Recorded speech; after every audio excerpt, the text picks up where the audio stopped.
Alors, salut et bienvenue dans cette nouvelle vidéo dans laquelle je vais vous présenter les différents tests de diagnostic des résidus sous Stata. Alors, trois tests de diagnostic importants sont absolument à faire pour pouvoir valider un modèle économétrique, en particulier celui estimé par la moto des moines carrés ordinaires, à savoir la normalité des résidus, leur homocédacité et leur non-autocorrélation. Alors, ces trois hypothèses sont fondamentales et méritent d'être vérifiées. Alors, dans cette vidéo, nous allons vous montrer comment implémenter ces trois tests fondamentaux sur les résidus sous Stata, en vous présentant dans un premier temps la normalité des résidus, ensuite l'homocédacité, le test d'hétéroscédacité et à la fin, nous allons vous présenter les tests d'autocorrélation.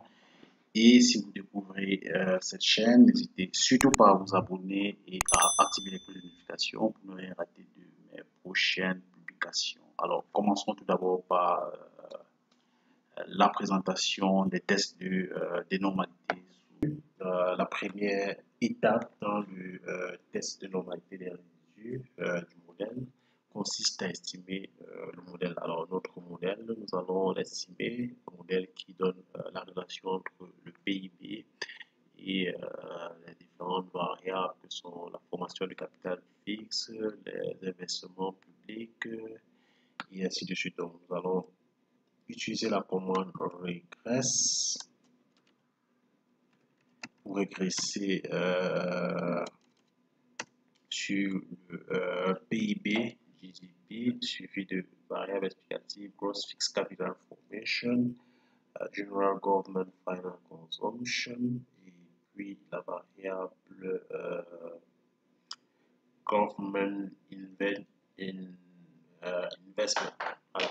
Donc ces trois variables-là, nous allons faire la régression linéaire. Donc on a les résultats de notre régression avec les différentes significativités de nos coefficients. Donc pour pouvoir faire le test de normalité des résidus, deux étapes sont nécessaires. La première étape, c'est de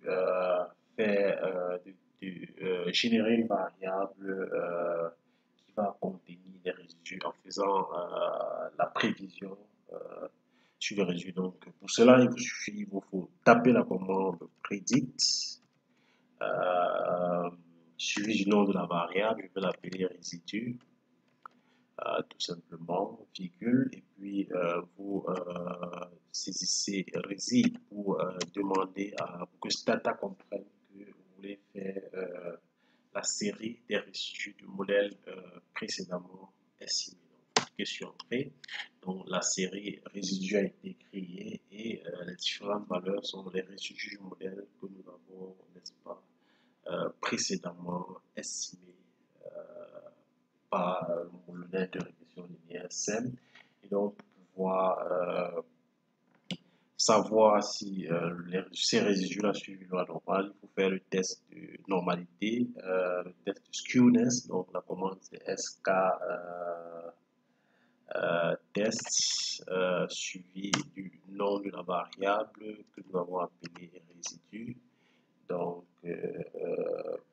cliquez sur Entrée. Donc, les résultats de notre test sont là. Donc, on a une p-value de 0,17 qui est supérieure à 5%. Donc, signe d'acceptation de l'hypothèse nulle, c'est la normalité des résidus. Donc, d'après notre test de skewness, dont la commande est SK-test, nos résidus suivent bel et bien une loi normale, ce qui est une bonne chose pour une régression linéaire. Alors, l'homocédacité est aux côtés de la normalité et au même titre que la non-autocorrélation des erreurs, une hypothèse fondamentale de l'économétrie du modèle linéaire qu'il faille vérifier après avoir estimé cette famille de modèles-là. Et donc, je vais vous montrer comment tester si oui ou non les erreurs sont homocédastiques, ce qui, l'homocédacité se traduit en d'autres termes par la constante de la variance des résidus. La première des choses, c'est déjà d'estimer votre modèle linéaire. Nous avons là une base de données contenant des données sur le macroéconomique, sur la production, aussi bien que la formation brute de capital fixe, les investissements, les dépenses finales de consommation pour l'État et les investissements publics. Donc, nous allons estimer un modèle permettant d'expliquer, n'est-ce pas, la production matérialisée ici par le GDP in current local currency, qui est le PIB au prix courant en monnaie locale. Donc, on a également le Gross Fixed Capital Formation, qui est la formation brute de capital fixe, autrement les investissements autonomes. On a également le General Government Final Consumption, les dépenses publiques, General Government Investment. Il y a également la variable General Government Final Consumption, dépenses publiques de consommation. Nous allons limiter à ces trois variables explicatives de la production.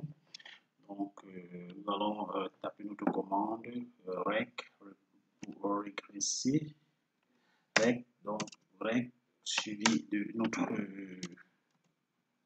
variable indépendante et ensuite les variables suivies de notre variable dépendante et ensuite les variables indépendantes. Cliquons sur OK. Donc, vous voyez que notre modèle linéaire a été estimé. Je ne vais pas revenir sur la significativité des coefficients, les caractéristiques du modèle, à savoir le R carré. L'objectif ici étant de vous montrer comment tester l'hétéroscédasticité sous Stata. Donc, il existe une commande qui permet de tester l'hétéroscédasticité.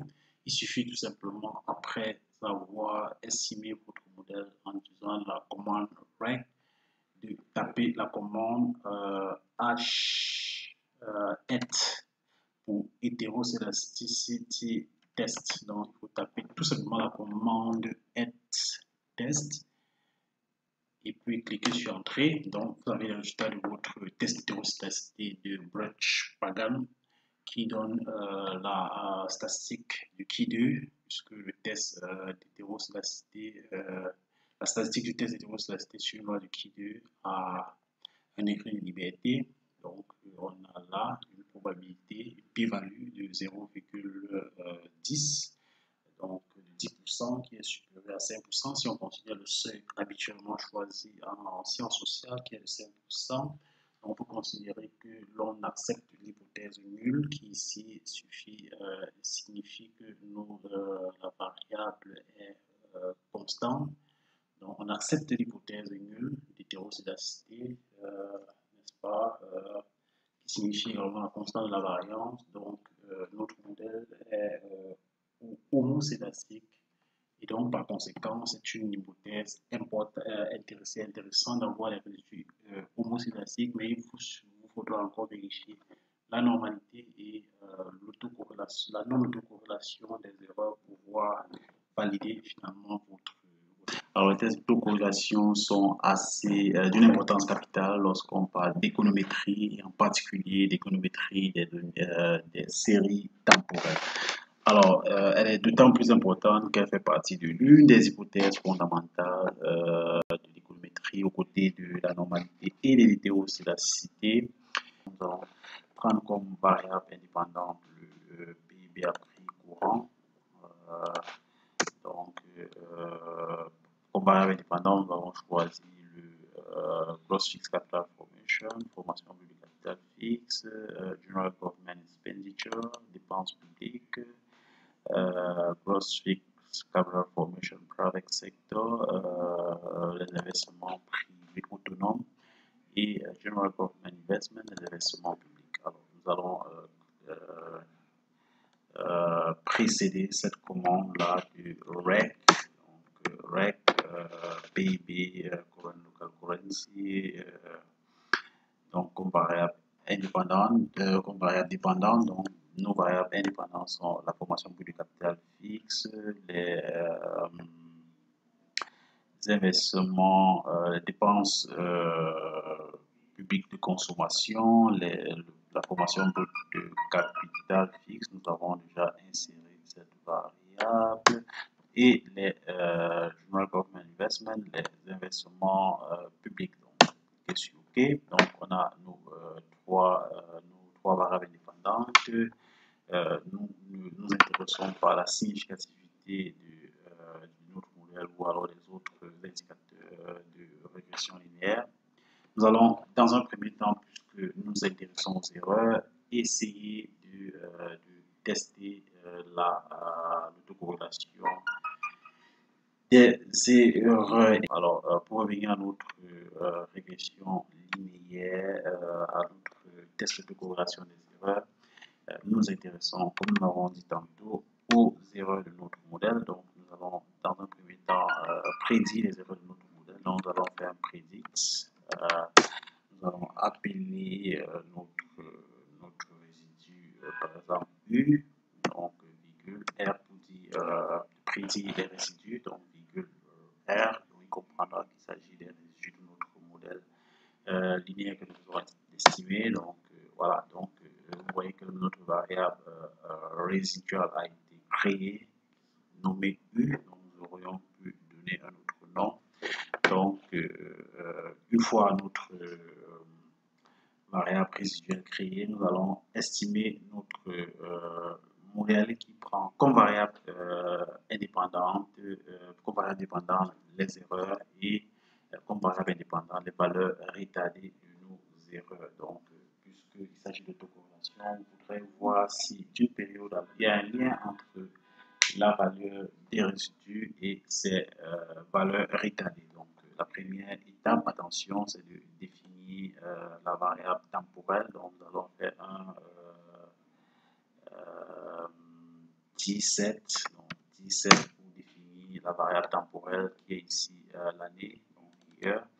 Donc, question entrée, donc la time variable here, bon, allant de 1982 à 2018, donc c'est notre horizon temporel.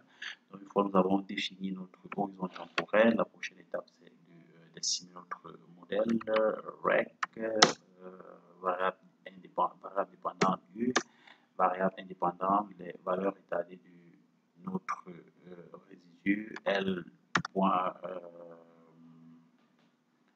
U, donc valeur retardée d'ordre 1, donc ensuite L2 point U, donc valeur retardée d'ordre 2 de nos résidus, pouvons arriver à 3, L3 point U, valeur retardée d'ordre 3 de nos résidus, et puis cliquer sur Entrée. Donc on a un résultat là qui donne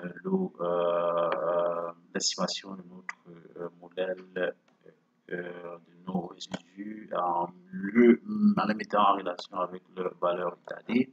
Et donc, l'élément qu'il faut regarder ici, c'est la probabilité de Fisher qui évalue la significativité globale de notre coefficient. De façon individuelle, on peut constater que les les valeurs retardées influencent significativement sur nos résidus actuels, ce qui peut déjà laisser penser à une autocorrélation. Donc, la statistique de Fisher, qui est la significativité globale, qui a pour hypothèse la nullité de nos différents coefficients, nous permet de rejeter l'hypothèse de nullité de nos globales de nos coefficients. Et donc, on peut dire globalement que nos coefficients sont non nuls de façon globale, et donc par ricochet, on a un problème d'autocorrélation dans nos résidus, et donc on ne peut pas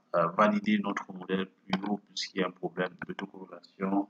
L'alternative serait par exemple d'estimer notre modèle en utilisant les moyennes carrées généralisées ou alors en essayant de transformer nos variables pour pouvoir obtenir la non-autocorrélation de nos erreurs. Alors, nous allons certainement y revenir dans nos prochaines vidéos. D'ici à là, portez-vous bien, et si vous ne l'avez pas encore fait, n'hésitez surtout pas à vous abonner et à activer les cloches de notification pour ne rien rater de nos prochaines